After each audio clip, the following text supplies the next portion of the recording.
જય શ્રી કૃષ્ણ, જય માતાજીની। આજે આપણે બનાવવાનું છે ખજૂર શેક। બહુ જ સરસ મજાનો। તમે જોઈ શકો છો મેં ખજૂરના બીજ આવી નીકાળી દીધા છે અને 1 કપ ભરીને ખજૂર લીધી છે। થોડી 2-3 ચમચી એટલી ખસખસ લીધી છે, 2 ચમચી એટલા પિસ્તા લીધા છે, જાવેત્રી લીધી છે, સાથે મેં લીધું છે જાયફળ અને ઇલાયચી થોડું અને બદામ 10નું કતરણ કરીને લીધી છે। ખજૂર પાક બનાવવા માટે દૂધ લેવાનું છે। જો તમે દૂધ લીધું છે, 750 ગ્રામ દૂધ છે। માટીના વાસણના અંદર આપણે બનાવવાનું છે। જે રીતના મારા ઘરે રાજસ્થાનમાં વર્ષોથી બનાવે છે એવી રીતના જ હું બનાવું છું। બહુ જ સરસ મજાનું આપણે ખજૂર પાક બનાવશું। દૂધને પહેલા સરસ મજાનું ઉકળવા દેવાનું છે। 10 મિનિટથી હું આવી રીતે દૂધ ઉકાળું છું। 10 મિનિટ થઈ ગયા છે। હવે આપણે બીજ કાઢેલા ખજૂર નાખી દેવાના છે। મોટો 1 કપ ભરી અને ખજૂર લીધા છે મેં। પિસ્તા નાખું છું,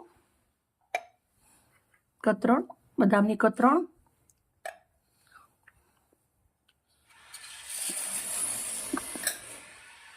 થોડી મેં ચારોળી નાખી છે, ખસખસ નાખું છું। હવે આપણે આ બધું સરસ મજાનું એક રસ થઈ જાય ત્યાં સુધી પકાવવાનું છે। આને કમસે કમ પાકતે 15 મિનિટ જેવું થશે। એકદમ સરસ મજાનું ગાઠું થઈ જશે। મસ્ત પકવી લેશું।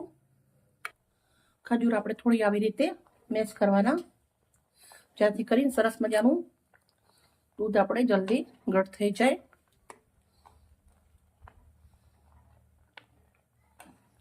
ગરમીની મોસમના અંદર કંઈક આવી રીતના નવું ટ્રાય કરવાનું બહુ જ સરસ લાગે છે ને સેહત માટે પણ હેલ્ધી છે એકદમ। બાળકો માટે તો વંડરફુલ છે। બનાવીને પછી ફ્રીઝરના અંદર ઠંડુ મૂકી દેવાનું। ઠંડુ પડ્યા પછી બાળકો પીશે એકદમ બહુ જ સરસ લાગશે એમને। ગરમીનું બહારનું ડ્રિંક કંઈ પણ બાળકો નહીં પીએ। આ તમે એકવાર બનાવીને આપશો તો સરસ મજાનું આપણે ખજૂરને પકાવવાનું છે દૂધના અંદર। મિત્રો તમે જોઈ શકો છો ઉકળીને મસ્ત મજાનું એકદમ ઘટ થઈ ગયું છે સરસ મજાનું। આ ડાયાબિટીસ વાળા માટે એકદમ બહુ જ સરસ રહેશે, કેમ કે આના અંદર ખાંડ અને ગોળનો ઉપયોગ નથી કર્યો મેં।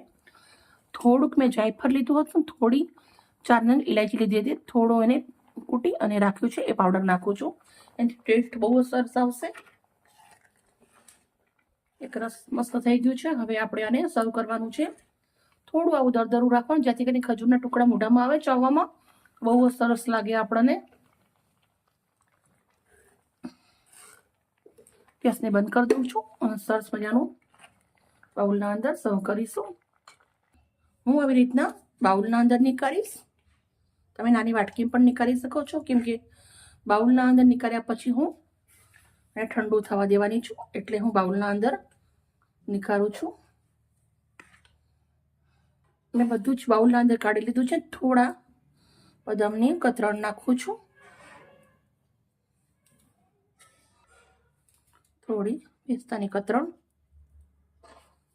મિત્રો આજની વિડીયો મારી સારી લાગી હોય તો પ્લીઝ મને લાઈક કરજો, કમેન્ટ કરજો, સબસ્ક્રાઈબ કરજો। કાલે આવી નવી રેસીપી સાથે। ગરમીની મોસમ છે, તમારા બાળકોનું ધ્યાન રાખજો। Okay, bye bye.